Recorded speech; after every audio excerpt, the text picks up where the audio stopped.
Part 4. You will hear part of an environmental studies lecture on tree planting. First, you have some time to look at questions 31 to 40.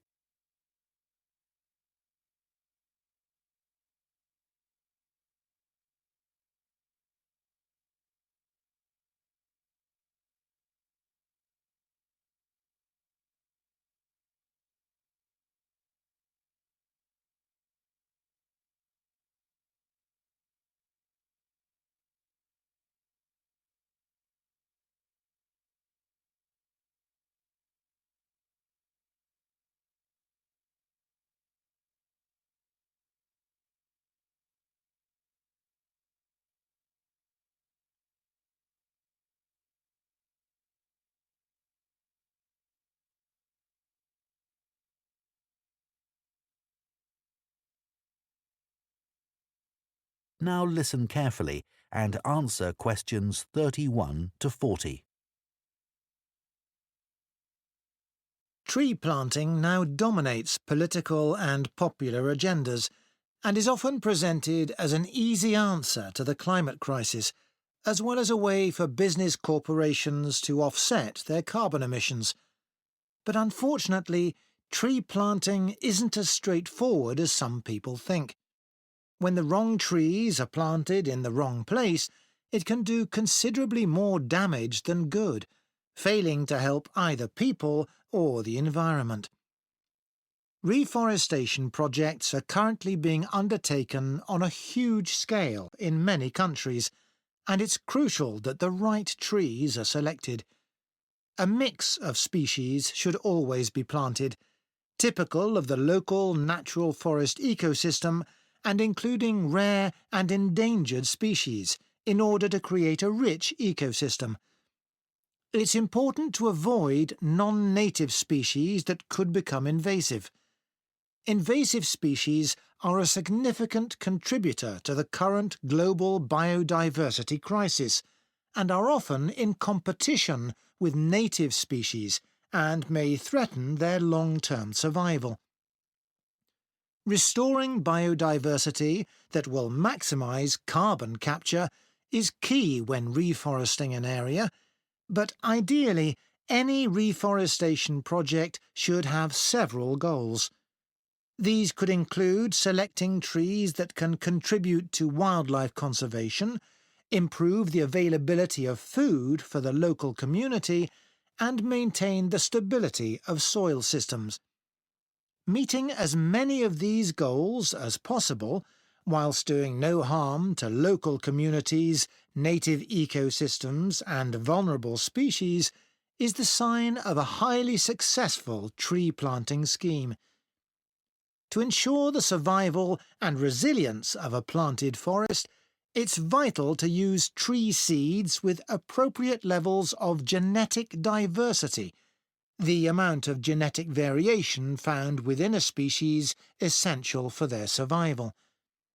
Using seeds with low genetic diversity generally lowers the resilience of restored forests, which can make them vulnerable to disease and unable to adapt to climate change.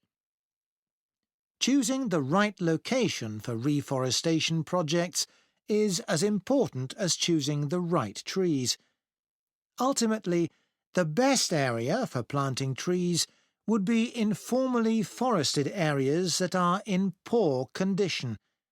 It's better to avoid non-forested landscapes, such as natural grasslands, savannas or wetlands, as these ecosystems already contribute greatly to capturing carbon. It would also be advantageous to choose an area where trees could provide other benefits, such as recreational spaces. Reforesting areas which are currently exploited for agriculture should be avoided, as this often leads to other areas being deforested.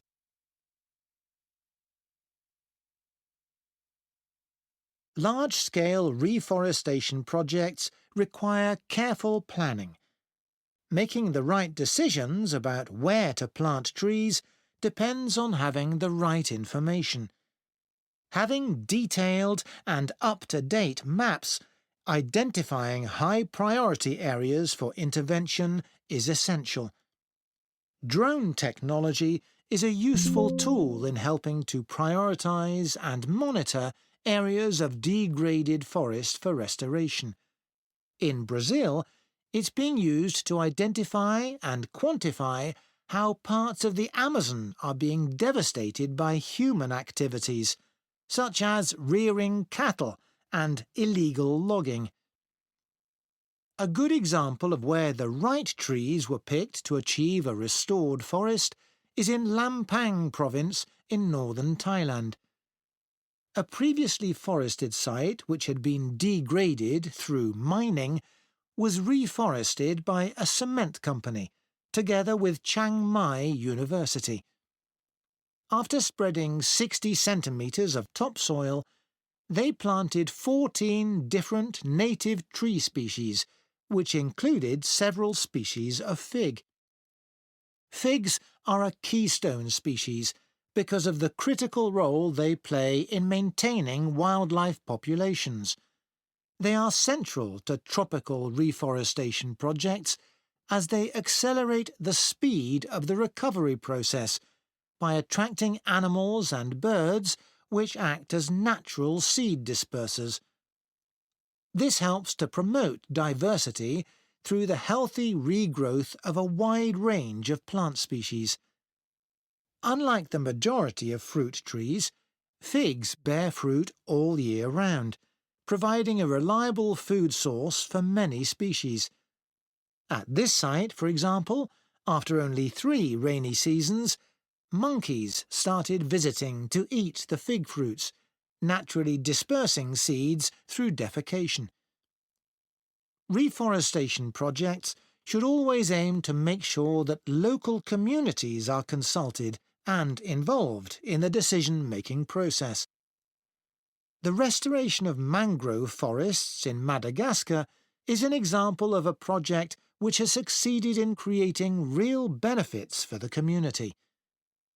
Destruction of the mangrove forests had a terrible impact on plant and animal life, and also badly affected the fishing industry, which was a major source of employment for local people living in coastal areas.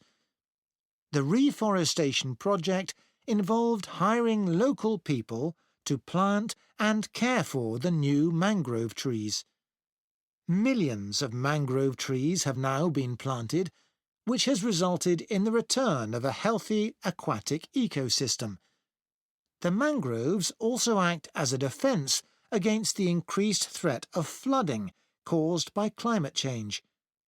What's more, the local economy is more stable, and thousands more Madagascans are now able to send their children to school. One other important point to consider. That is the end of Part 4. You now have 1 minute to check your answers to Part 4.